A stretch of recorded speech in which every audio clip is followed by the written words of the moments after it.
খেয়ে হব শেষ, তবু আছে লাইসেন্স।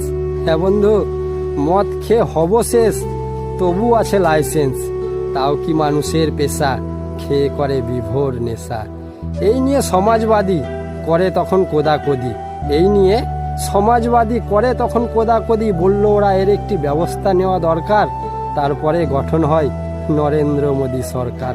এরপরেই খাস খবরে বলল কি বাজেট মন্ত্রী, বলে দিয়েছি সবাইকে করতে আমি পিএইচডি, বলে দিয়েছি সবাইকে করতে আমি পিএইচডি।